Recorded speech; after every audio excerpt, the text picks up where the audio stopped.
Hello বন্ধুরা, কেমন আছো? আশা করি সবাই ভালো আছো। আজ তোমাদের জন্য একটা হেলদি স্যালাডের রেসিপি নিয়ে চলে এসেছি, যেটা মন চাইলে বিকালে বা সকালে খেতেই পারো। খুব সহজে হয়ে যাবে, 10 মিনিটও লাগবে না। সম্পূর্ণ ভিডিওটা দেখো বন্ধুরা, লাইক কমেন্ট শেয়ার করে দিও। চলো বানিয়ে দেখাই। প্রথমে কড়াটা বসিয়ে দেবো, দিয়ে কড়াটা যখন গরম হয়ে যাবে ওর মধ্যে 1 বাটির মতো মাখানা নিয়ে দিয়ে দেবো।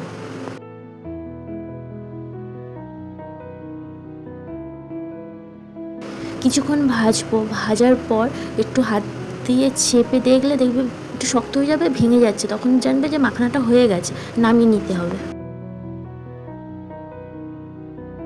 তারপর কড়াই একটু তেল দিয়ে ওর মধ্যে ছোট্ট ছোট্ট করে কেটে রাখা পনিরগুলো দিয়ে দিতে হবে। পনিরের মধ্যে একটু লঙ্কার গুঁড়ো, হলুদ গুঁড়ো, জিরের গুঁড়ো, ধনের গুঁড়ো মাখিয়ে নেবে। তারপরে এইভাবে লাল লাল ভাজা হয়ে গেলে নামিয়ে নেবে। তারপর ওই কড়াইয়ের মধ্যেই অল্প একটু তেল দিয়ে ছোলা দিয়ে দেবে।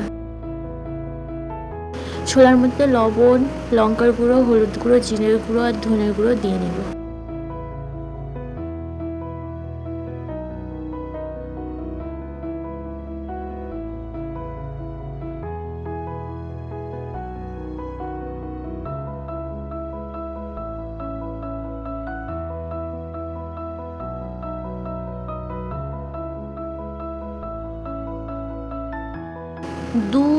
দু মিনিট থেকে 2 মিনিটের মতো কি 3 মিনিটের মতো ভাজলেই ওটা হয়ে যাবে। তারপর একটা প্লেট নিয়ে ওর মধ্যে শসা কুচানো, টমেটো কুচানো, লঙ্কার কুচি, তারপর ধনেপাতা কুচি, পেঁয়াজ কুচি, এগুলো কাঁচা দিয়ে নেব। তারপর ওর মধ্যে যে পনির ভেজেছিলাম, মাখানা ভেজেছিলাম আর ছোলা ভেজেছিলাম, ওইগুলোও দিয়ে নেব। এর মধ্যে আর কিছু না, অল্প একটু জিরে গুঁড়ো আর একটু লবণ দিলেই হবে। আর যদি থাকে তো একটু লেবুর রস দিতে পারো, আমার কাছে ছিল না তাই আর দিইনি। এতেও খুবই ভালো লাগছিল, আশা করি তোমাদেরও খুব ভালো লাগবে।